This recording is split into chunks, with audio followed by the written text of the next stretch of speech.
오늘부터 저는 다른 주제를 가지고 몇 주간에 걸쳐서 말씀을 좀 전하려고 합니다. 그 주제는 바로 하나님을 기쁘시게 하는 삶은 무엇인가? 여러분 한번 따라서 하실까요? 하나님을 기쁘시게 하는 삶은 무엇인가?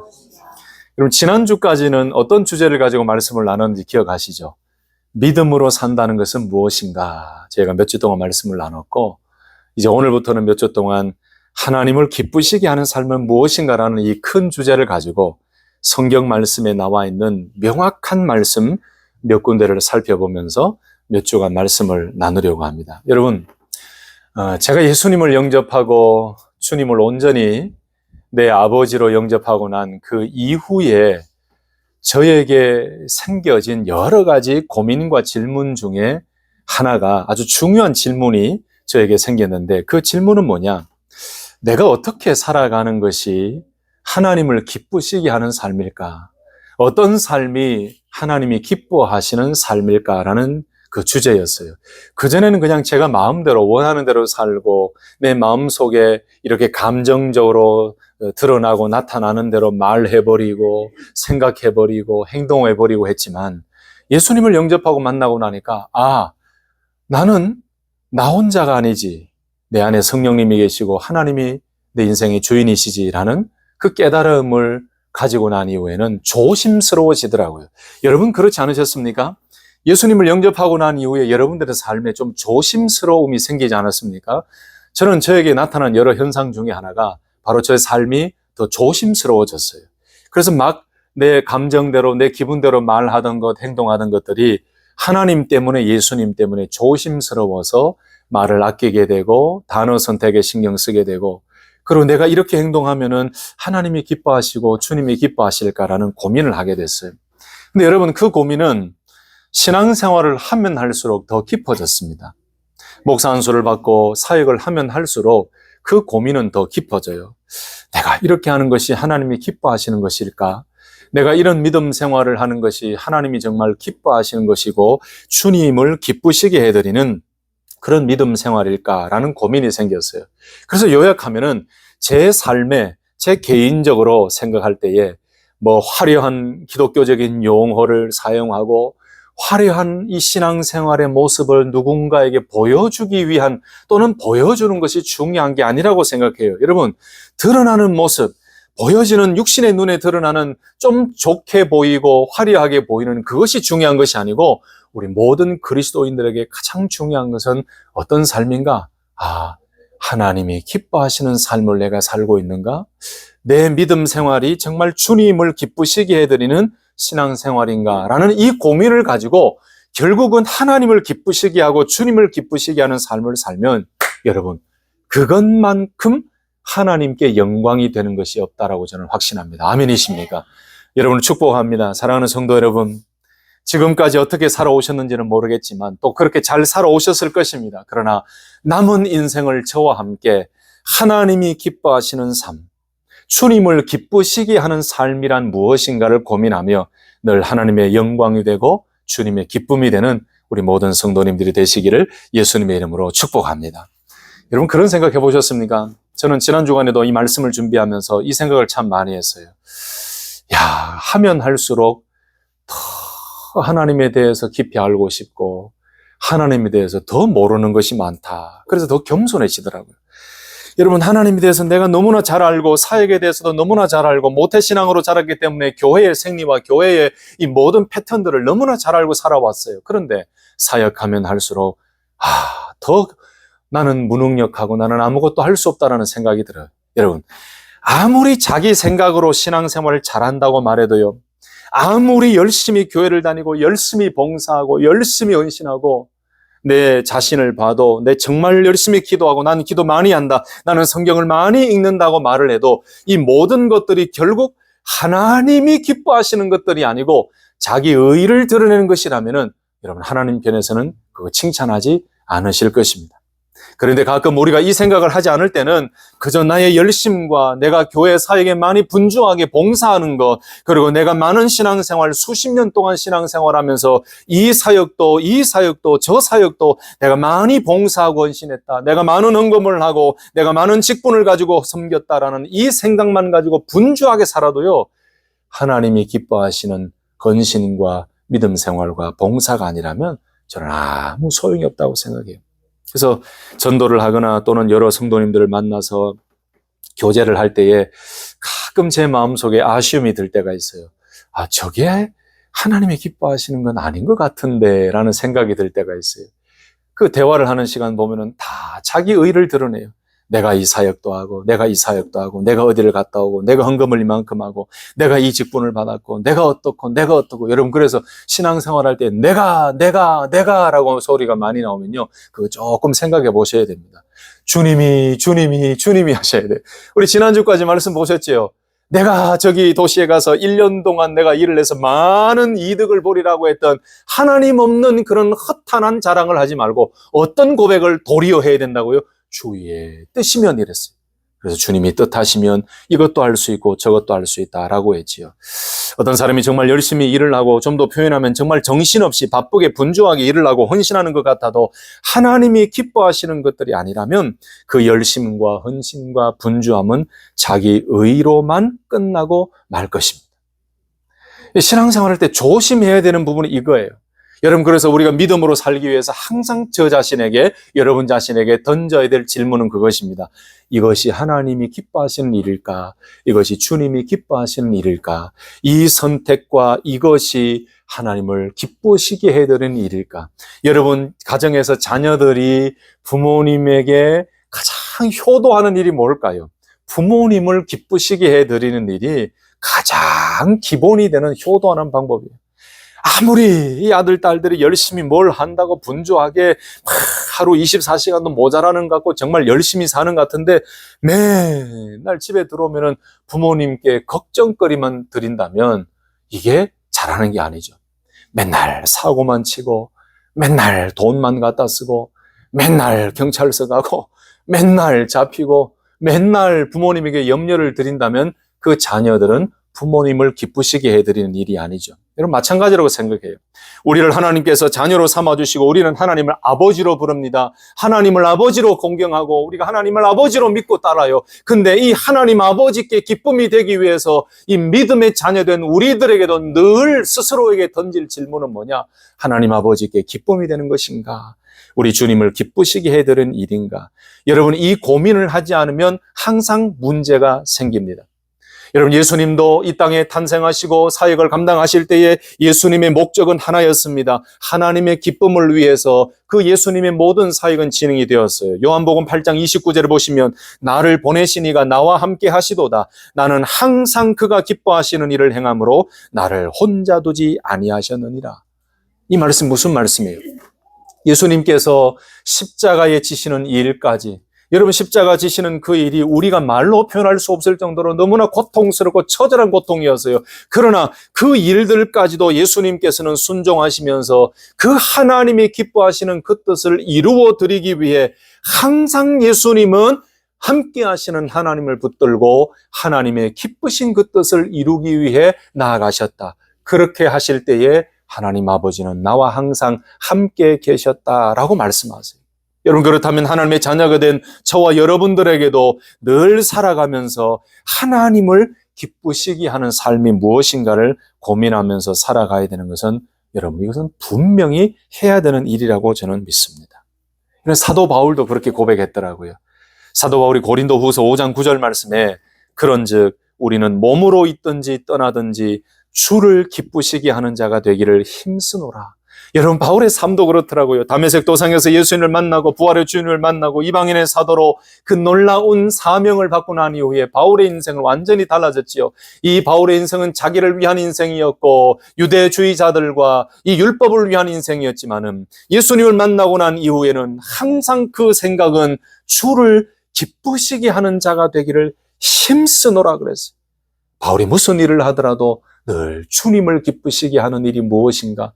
그래서 바울도 예수님처럼 그 많은 고난과 생명의 위협이 있더라도 주의 복음을 위해 그리고 하나님의 나라를 위해 기쁨으로 그 사역을 감당하며 주님을 기쁘시게 하는 일이라면 어떠한 고난도 감당하며 달려갔던 그것, 바로 그 원동력이 어디에 있었습니까?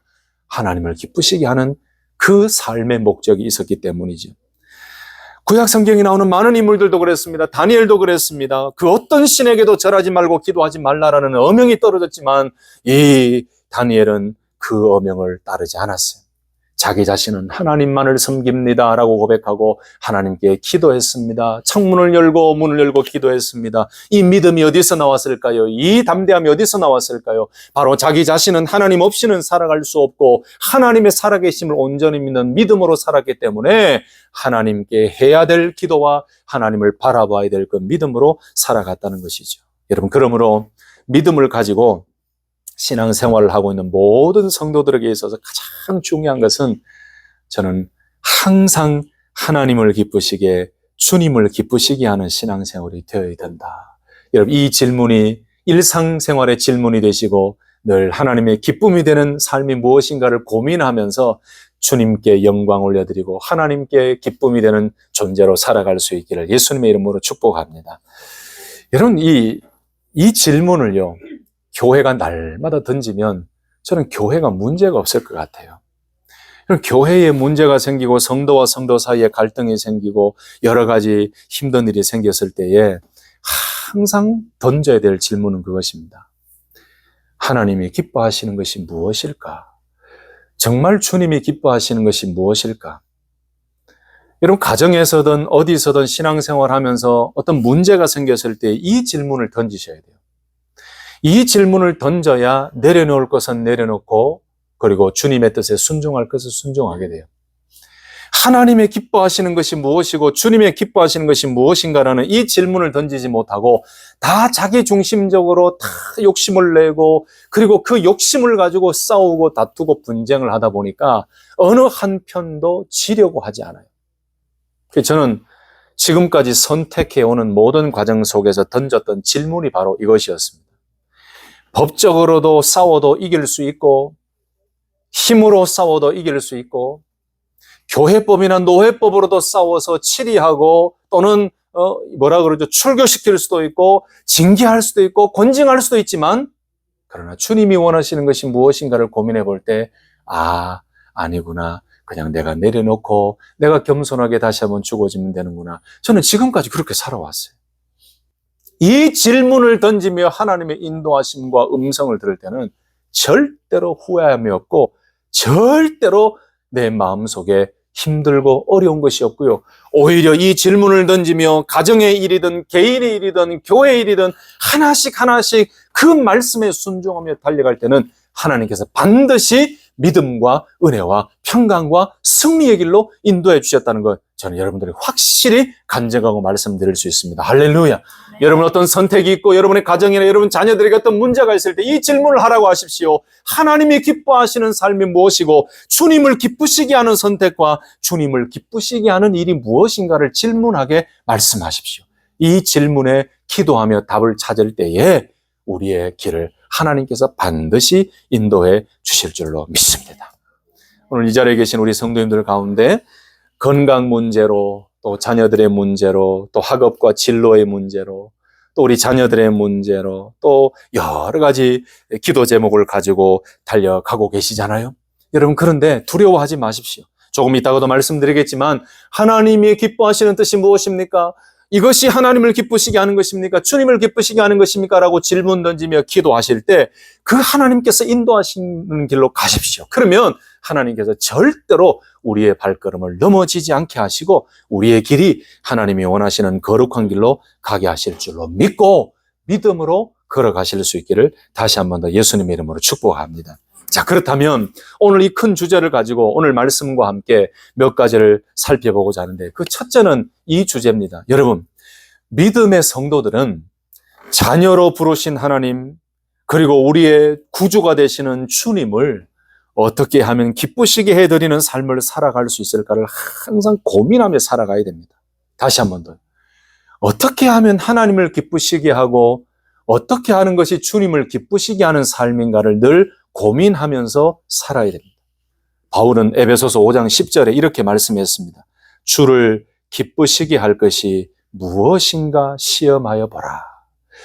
이 에베소서 5장 10절 말씀 가지고는 몇 주 후에 제가 좀 더 구체적으로 요한계시록의 말씀하고 연결해서 말씀을 전하겠습니다만, 이 바울의 에베소 교회 성도들에게 던졌던 그 메시지 중에 하나가, 성도들이여 주를 기쁘시게 할 것이 무엇인가 항상 시험해 보라 라고 권면했어요.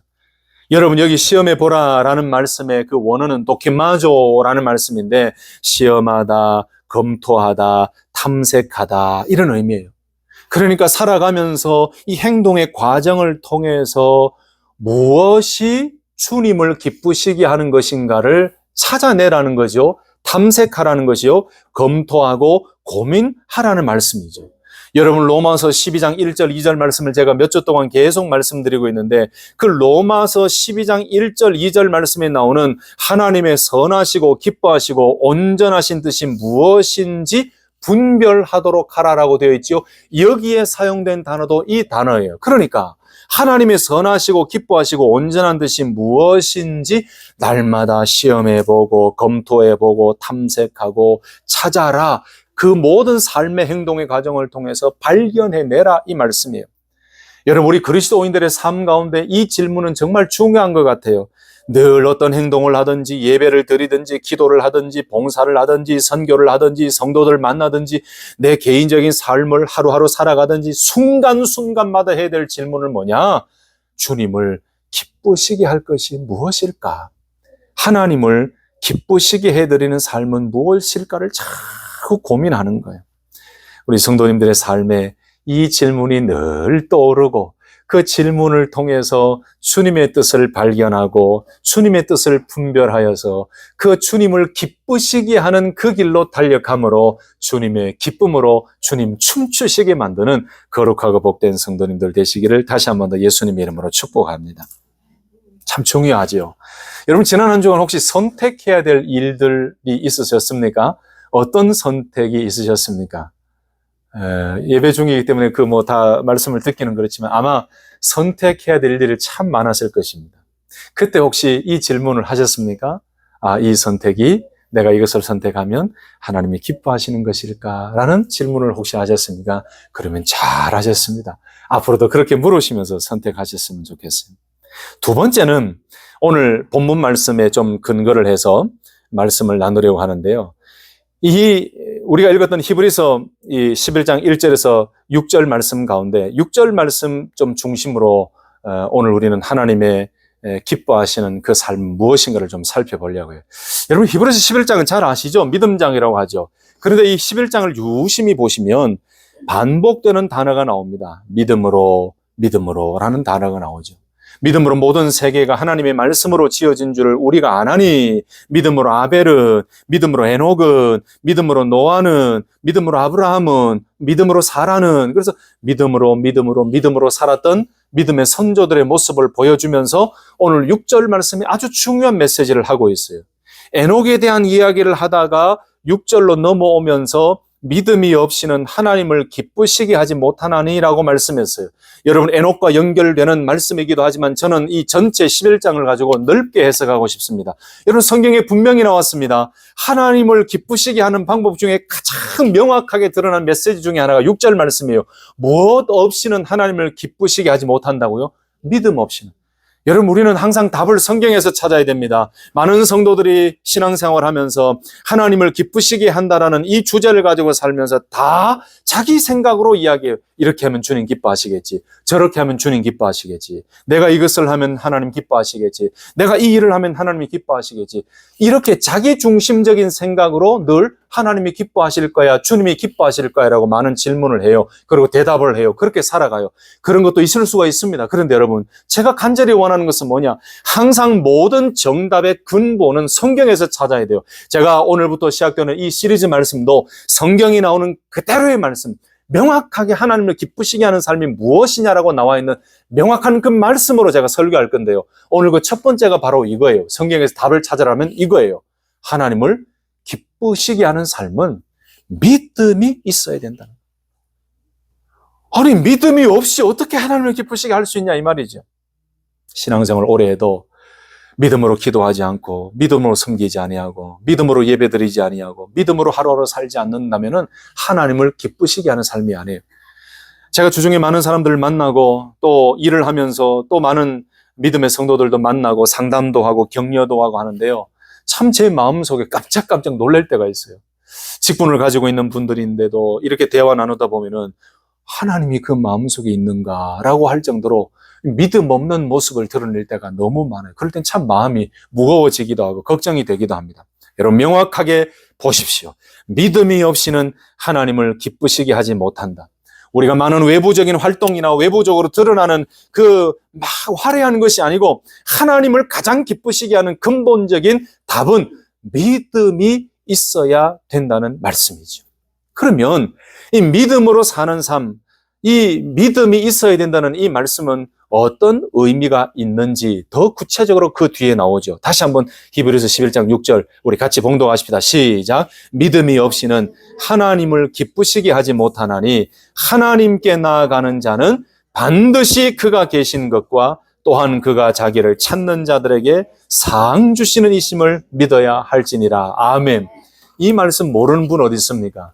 그러나 명확하게 내 삶에 이 말씀을 적용하며 하나님의 기쁨으로 살아가는 것은 아마 쉽지 않으실 것입니다. 자, 첫 번째 주제가 나왔죠.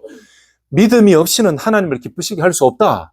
이 말씀을 바꿔 말하면 하나님을 기쁘시게 하는 삶은 믿음이 있는 삶을 살아야 된다. 믿음이 있어야 된다. 그렇다면 그 믿음은 뭔가? 하나님을 기쁘시게 해드리는 그 믿음은 뭔가? 두 가지를 이야기하고 있죠. 그 첫 번째는 중반절에 나오는 말씀이에요. 반드시 그가 계신 것과 라고 말씀해요.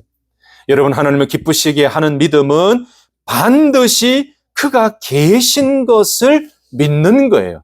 여러분 여기에 계신다, 여기에 거하신다, 이 반드시라는 이 말씀, 하나님이 계신 것, 반드시 하나님이 계신 것을 믿는다 이 말씀은 절대적인 믿음을 가지고 하나님이 살아계시고 하나님이 나와 동행하고 계신다는 믿음을 가지고 살아야 된다는 말씀이죠. 하나님이 계신 것, 언제 어디서나 하나님은 여전히 살아계심을 믿고 어떤 환경과 순간에서도 반드시 하나님의 살아계심을 믿고 살아가는 믿음이 하나님을 기쁘시게 하는 믿음이다. 여러분 여기 그가 계신 것이라고 되어 있죠. 여러분 이 말씀은 그가 존재하신 것이라는 의미예요. 여러분 하나님을 예배하고 하나님을 경배하는 가장 첫 번째 조건은 바로 이거죠.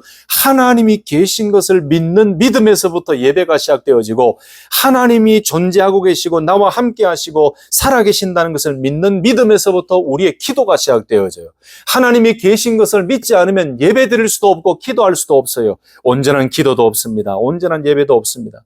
그래서 이 그가 계신 것이라는 것은 단순히 우리가 이야기하는 우리 앞에 눈으로 보이는 그 존재적인 의미를 뛰어넘어서 하나님께서 존재하심과 동시에 하나님께서 말씀으로 우리를 이끌어 가신다라는 의미까지 다 포함해서 언제 어디서든 하나님이 우리와 함께 하시며 말씀으로 우리를 끌어가시고 말씀 안에 거하시고 우리의 모든 삶을 통치하고 간섭하시고 섭리하고 계신다라는 의미가 반드시 그가 계신 것과 라는 의미예요. 성도 여러분, 어디서 무엇을 하든지 하나님은 우리 안에 계시고 우리 삶의 주인이 되시고 말씀으로 통치하고 계시고 말씀으로 인도하고 계신다는 사실을 확실히 믿으시고 이 믿음으로 하나님을 기쁘시게 하는 삶을 살아갈 수 있기를 예수님의 이름으로 축복합니다. 제가 아는 분들 중에도 힘들고 어려운 터널을 지나고 있는 분들이 있습니다. 육신의 질고를 통해서 여러 가지 치료를 받고 있고 또 참 낭만과 실망의 소식을 들으며 회복을 위해 기도하시는 분들도 제 주변에 있어요. 다음 주부터 방사선 치료를 받는 분도 있고 지금 항암 치료를 받고 계시는 전도 대상자도 있고 또 믿음의 성도도 있습니다. 그분들을 위해 기도할 때 제가 빠지지 않고 기도하는 것이 바로 이거예요. 오늘 말씀이에요. 반드시 그가 계신 것과. 여러분 하나님은 우리가 형편이 좋을 때만 우리와 함께 계시는 분이 아니십니다. 우리가 힘들고 어려울 때 믿음을 지키기 어렵고 오히려 하나님께 원망과 불평이 더 나오는 그 상황 속에서도 여전히 하나님은 우리와 함께 계시는 줄로 믿습니다. 아멘이십니까? 그래서 하나님을 기쁘시게 하는 믿음은 바로 이거예요. 어떤 상황이든 하나님이 그 상황 가운데 여전히 살아계신다. 여전히 말씀으로 통치하고 계신다. 여전히 존재하고 계시고 여전히 나를 붙잡고 계신다는 그 믿음. 그래서 히브리서 11장에 나오는 그 믿음의 선조들의 삶을 보십시오. 많은 사람들이 손가락질했습니다. 노아를 보십시오. 하나님께서 명령하신 그 방주를 지을 때에 날이 화창하고 많은 사람들이 정신병자처럼 여겼을 것입니다. 이 좋은 날씨에 무슨 배를 만든다고, 무슨 방주를 만든다고, 이런 많은 외면과 많은 손가락질을 당했을 것이에요. 그러나 하나님이 말씀하신 그대로 믿으며 순종했을 때에 노아는 여호와께 은혜를 입었더라라는 큰 놀라운 은혜가 있었잖아요. 사랑하는 성도 여러분, 어떤 상황, 좋은 상황이든 고난의 상황이든 힘든 상황이든 일어날 힘이 없어서 정말 걸어갈 힘조차도 없이 그런 시련과 고난과 고통의 터널을 지나가고 있는 그 순간에도 하나님은 여전히 살아계시고 하나님은 여전히 말씀으로 우리를 붙들고 계신다는 그 하나님의 존재와 말씀으로 역사하시는 하나님을 믿는 그 믿음을 가진 자야만이 하나님을 기쁘시게 하는 삶이라는 것을 기억하시고 어떤 상황 속에서도 하나님을 향한 그 믿음 놓지 않고 늘 함께 하시는 하나님 붙들고 달려갈 수 있기를 예수님의 이름으로 축복합니다. 마지막 한 가지는 두 번째 나오는 그 말씀이죠. 뭐라고 말씀하고 있습니까? 바로 하나님을 찾는 자들에게는 반드시 상 주시는 분, 응답해 주시고 보상해 주시는 분이심을 온전히 믿는 믿음을 가진 자가 하나님을 기쁘시게 하는 자다, 그 믿음이다라고 말씀하고 계시죠. 여러분, 이런 믿음은 참 어떻게 보면은 쉬울 수도 있고 어려울 수 있어요. 근데 이 믿음을 가지고 살아가는 자가 하나님을 기쁘시게 하는 자다. 자, 그러면 이 말씀 무슨 말씀인가? 하나님을 찾는 자들에게 반드시 상 주시는 분이시다, 응답해 주시고 보상해 주시는 분이시다, 이것을 믿고 살아가야 된다는 거예요. 여러분, 찾는다라는 것은 어떤 대상을 찾고 배우기 위해서 노력하고 하나님을 간절히 찾고 그분의 뜻을 따르기 위해서 하나님으로부터 자꾸 뭔가를 공급받기 위해서 갈망과 악망을 가지고 하나님을 바라보는 거예요. 여러분, 다른 말로 표현하면은 이 하나님의 은혜와 하나님의 뜻을 찾기 위해서 기도하는 거지요. 찾으며 기도하며 악망하며 갈망하며 하나님 앞에 나아갈 때에 우리에게는 어떤 믿음이 필요한가? 이렇게 하나님을 찾는 자에게는 반드시 하나님께서 보상해 주시고 응답해 주시고 은혜를 주신다. 반드시 나의 간절한 이 간구와 찾음에 하나님께서는 놀라운 은혜를 주신다. 이게 믿음이죠. 여러분, 기도할 때 응답해 주시는 하나님을 믿고 기도해야 그것이 온전한 기도죠. 하나님의 응답을 믿지 아니하고 의심하며 기도하는 것은 그것은 온전한 기도가 아니죠. 여러분, 우리에게 필요한 믿음은 바로 이 믿음입니다. 다른 것이 아니에요. 우리가 늘 하나님을 찾고 하나님을 바라보고 하나님의 뜻과 응답을 찾기 위해 갈망하고 기도하고 부르짖을 때에 반드시 하나님께서는 우리에게 보상해 주시고 응답해 주시고 만나 주시고 해결해 주시고 하나님의 뜻을 우리에게 펼쳐 주실 것이라는 이 사실을 믿고 기도하는 거예요. 그래서 히브리서 11장 1절에서 2절에 믿음을 정의하기를 그렇게 했잖아요. 믿음은 우리 육신의 눈으로만 보이는 것이 아니고 이미 이루어질 또는 이루어질 그 모든 것들을 내 삶의 현장에 미리 당겨서 저 영원한 천국까지도 믿음으로 당겨서 내 삶에 적용시켜서 그것을 믿고 살아가는 것, 그것을 온전한 믿음이라고 얘기하고 있죠. 그래서 우리가 하나님을 기쁘시게 하는 믿음이라는 것은 바로 이 믿음이에요. 하나님을 간절히 찾고 하나님의 뜻을 따르기 위해 하나님으로부터 배우기 위해 악망하고 갈망하고 하나님을 찾아 나서는 모든 자에게는 하나님께서 반드시 응답해 주시고 복을 주시고 보상해 주시고 깨닫게 하시고 하나님의 선하시고 놀라운 인도하심이 있을 것이라는 그 믿음을 가지고 살아가는 거예요. 여러분, 그래서 우리는 기도할 수 있는 거예요. 그래서 우리는 용기를 내어서 끝까지 달려갈 수 있는 거예요. 포기하지 않는 이 믿음을 하나님은 기뻐하시는 거예요. 하나님이 이 짧게 자기 중심적으로 기도하고 자기 복만을 위해 기도하는 자의 그 기도를 원하지 않으세요. 하나님은 오히려 지금은 내 눈에 보이지 않고 지금은 아무 응답도 안 하시는 것 같아요. 하나님 묵묵부답이신 것 같아요. 그러나 하나님께서 반드시 나에게 응답해 주시고 찾는 자에게 이 놀라운 보응을 해주시고 은혜를 주실 것을 믿고 끝까지 인내하며 달려가는 그 사람에게 하나님은 복을 주시는 것뿐만 아니고 그 믿음을 하나님이 기뻐 받으시고 하나님을 기쁘시게 하는 믿음이라는 이 사실을 확실하게 다시 한 번 더 기억하시고 여러분 끝까지 기도하시며 변치 않는 하나님의 은혜를 바라보며 인내하며 달려갈 수 있기를 예수님의 이름으로 축복합니다.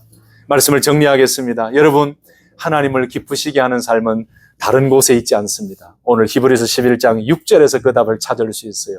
믿음이 없이는 하나님을 기쁘시게 할 수 없다. 그러므로 우리에게는 믿음이 있어야 됩니다. 그 믿음은 어떤 믿음인가? 반드시 그가 계신 것, 어떤 상황과 환경 속에서도 하나님은 살아계신다. 말씀으로 통치하고 계신다. 그 믿음으로 끝까지 달려가는 것이죠. 두 번째는 하나님을 찾는 자에게는 반드시 하나님께서 은혜와 응답과 보상과 하나님께서 놀라운 것들로 인도해 주실 것이라는 하나님을 향한 절대적인 믿음을 가지고 살아가는 삶이야말로 하나님을 기쁘시게 하는 믿음, 그리고 그 삶이라는 것을 기억하시고 여러분 별나게 하지 마십시오. 제가 어제 교제하면서도 그렇게 말씀드렸죠. 현대 교회의 문제가 뭐냐? 자꾸 만들려고 해요. 성령님이 이끌으시고 하나님이 은혜 주시고 하나님이 역사하시도록 하나님께 뭔가 공간을 내어두는 것이 아니고 자꾸 교회가 인위적으로 만들어요. 행사를 만들고 인간적인 일을 만들어서 그 일을 많이 하면 하나님이 뭔가 영광을 드러내는 것처럼, 그러나 그 속에는 다 자기 자신의 욕심과 인간적인 생각이 다 들어가 있음에도 불구하고 그것이 하나님의 영광을 드러내는 것이라고 생각하며 자꾸 인위적으로 만들려고 해요. 여러분 그러지 마시기 바랍니다. 우리 교회는 열심히 섬기고 헌신하고 선교도 하겠지만 그것보다도 더 위에 하나님이 기뻐하시는 일이 무엇인가를 고민하며 하나님이 이끄시는 그런 교회가 되었으면 좋겠어요. 할렐루야. 우리가 열심히 헌신하지만은 바로 하나님이 기뻐하시는 일이 무엇인가. 그래서 성령님이 이끌어 가시고 하나님이 기뻐하시는 뜻을 깨닫게 하심으로 우리는 그 깨닫게 하심에 순종하는 거예요. 그 순종하는 데 필요한 것이 뭐라고요? 믿음이에요. 믿음이 없이는 하나님을 기쁘시게 할 수 없다고 했으니 그 믿음을 가지고 자꾸 살아가는 훈련을 해야 돼요. 어떤 상황 속에도 하나님이 계시지. 아멘, 믿습니다. 하나님 붙잡아 주시고 계십니다. 믿습니다. 아멘. 그렇게 기도하시면서 지금 당장 답이 없더라도 하나님 반드시 응답해 주시고 찾는 자들에게 하나님께서 보응해 주시고 놀랍게 역사하신다고 하셨으니 저는 그 믿음, 하나님을 향한 절대적인 믿음을 가지고 제가 살아갑니다. 이 믿음으로 하나님께 영광 올려드립니다. 제 삶을 인도해 주십시오. 화려하지 않지요. 남들에게 보이기 위해서 뭔가 화려하지 않지요. 그러나 우리 삶에는 하나님을 절대적으로 믿는 그 믿음이 있기 때문에 오늘 히브리서 11장 6절의 말씀이 우리 삶에 적용이 되어지고 이런 삶을 통해 우리는 진정으로 하나님을 기쁘시게 하는 삶을 살아갈 수가 있는 것입니다. 이 말씀이 여러분의 삶에 새로운 주춧돌이 되고 새로운 비전이 되고 이 말씀을 붙들고 살아가시며 하나님께 기쁨이 되는 복된 승리의 삶이 되시기를 다시 한번 더 예수님의 이름 축복합니다.